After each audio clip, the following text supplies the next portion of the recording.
Why are women getting plastic surgery if they end up looking cartoonish? Couple things. 1. Plastic surgery is like makeup.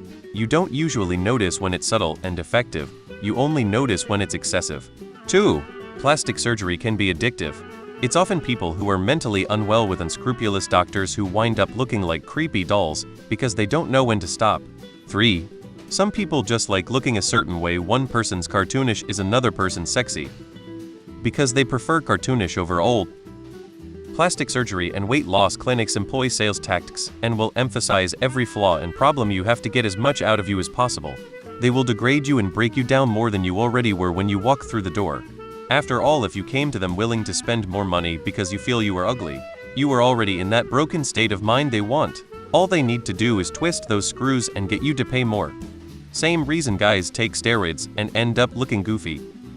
Haven't seen this mentioned much. It probably looked okay at first, but faces age and change, the filler doesn't. So they get more to adjust, so on and so forth. I think it's a mixture of body dysmorphia combined with, like, signaling that you have enough wealth to make your face look like a cartoon. Good old-fashioned mental illness. Also, not only women. Some of it is because they get many procedures. The difference from procedure to procedure is small, so they don't realize how big the changes actually are until they see an old photo of themselves. You get used to your new face and compare post-surgery to that instead of to your pre-all surgery photos. I think that's what at least one celeb said. I think it was Courtney Cox. Insecurities. They are promised an improvement and they fall for it. Women who look old or ugly are invisible in our society. For a woman who has been reasonably attractive their entire life, the sudden shift when those lines start appearing is shocking. So they have nothing to lose. It might make them look cartoonish, but better to be cartoonish than ignored. And sometimes it looks good. It's small changes compounded into a big change. You know how there's people with haircuts that look completely ridiculous, like bald men that still comb over the 3 hairs left, or women with ridiculous perms? When they started it looked fine, but as time went on and the style started looking sillier and sillier, they couldn't notice them because for them those were incremental changes over years or even decades. Same with plastic surgery.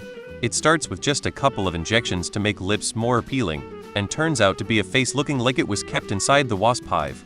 What makes it worse is the echo chamber of friends and doctors praising you each time. Anyone who says otherwise is a hater. I don't have an issue with cosmetic surgery and feel people should get whatever they want done. Personally, I wouldn't do it, but understand the ways it can help people reach their ideal selves and be happy. My only qualm with how we look at plastic surgery today is that it's almost offered as a default answer to women when even the slightest thing about them is out of place.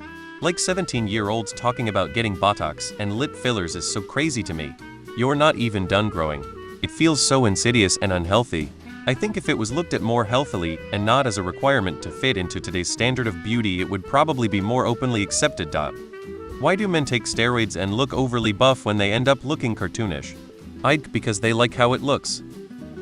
Body dysmorphia. There's huge pressure for women to look like perfect porn stars. It eventually gets taken too far, because they don't like the way they look normally. Kinda sad a lot of the time, honestly.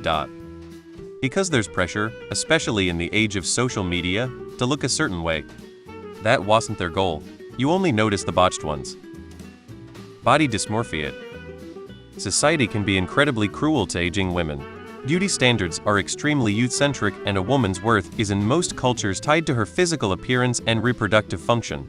In pop culture, older women, and when I say older, I mean over 40, are usually portrayed as sexless or irrelevant, so it's no wonder some would rather opt for a cartoonish look than old. In majority of Hollywood productions, older male actors are paired with much younger actresses, sometimes with an age gap of 2 decades, while men are celebrated as they age. Because they are presented as more mature, competent, successful and classy, women are expected to quietly fade into the background. And this is why many women feel pressured to stay young to avoid becoming irrelevant. So, in brief, patriarchy.